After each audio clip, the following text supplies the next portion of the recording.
po jako akawuwo noko yasimula muki Wakati mu kuyita mu nnaku enkulu zino abasinga ku bazadde omutima n'ebirowoozo bibali ku lunaku lwange ennaku z'omwezi 10 omwezi ogwa January omwaka 2022 gavumenti lwe yalambika amasomero okuddamu okusomesa abayizi. Tuludde nga tukiddinganira ne leero nkizzeemu nti okuggulawo amasomero mulundi guno buli muntu alina obuvunaanyizibwa bwe. Omuzadde alina okukola obubwe, omusomesa akola obubwe, ate n'omwana akola obuvunaanyizibwa bwe. N'olwekyo tusaba tuddeyo ku nkola ffe nti omwana wa kyalo bw'olaba mwana tagenze ku ssomero tunulayo lwaki tagenze. Bw'owayaamu n'abamu ku bayizi ku mbeera mwe bayise mu bbanga lino ery'emyaka 2 nga bali waka batunnyonnyodde okusoomoozebwa kwe bayiseemu. Omuggalo guno abamu bituyisizza bulungi, abalala kubayisizza bubi olw'ensonga nti abawala abasinga bafuna embuto zibateetegekedde era abalenzi bo bavudde mu kusoma bakukyaye. Esookera ddala omuggalo gutwetedde okwerabira bye twasoma kuba abasinga guffe sinti n'oli mwana alina smartphone. Ogenda sanga omwana ali waka atudde emyaka 2 miramba talina smartphone, akubira ku banne bamugamba nti betusoma ku Zoom. Naye gwe nga gwe muzadde otalina ezo sente za Zoom tezikuyisizza bulungi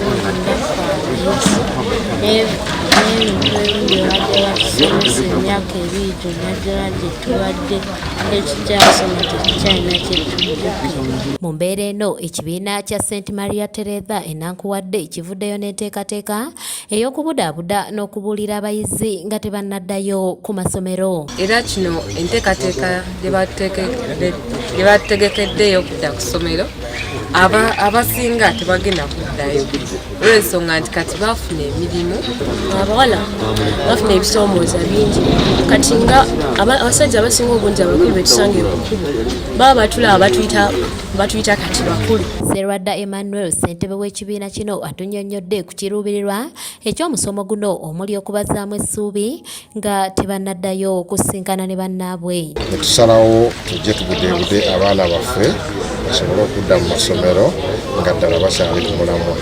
Kya ssanyu nnyo nti abaana baffe abaana bammemba abo kirungi nti tubadde tetunafunayo bafune ebizibu bya mbuto kuba nti bazaala bonna bakyali ku mulamwa. Minisita ow'ekikula ky'abantu ebyenjigiriza obulamu era avunaanyizibwa ku ofiisi ya Nnaabagereka Dr. Prosperous Nankindu Kavuma asinzidde wano ne yennyamira olw'omuwendo gw'abaana omungi okutwalibwa mu bikolwa eby'obuddu. Abaana abalinga mmwe bangi abatali mu masomero babasuubudde ne babatwala, abamu bakola nga abaddu.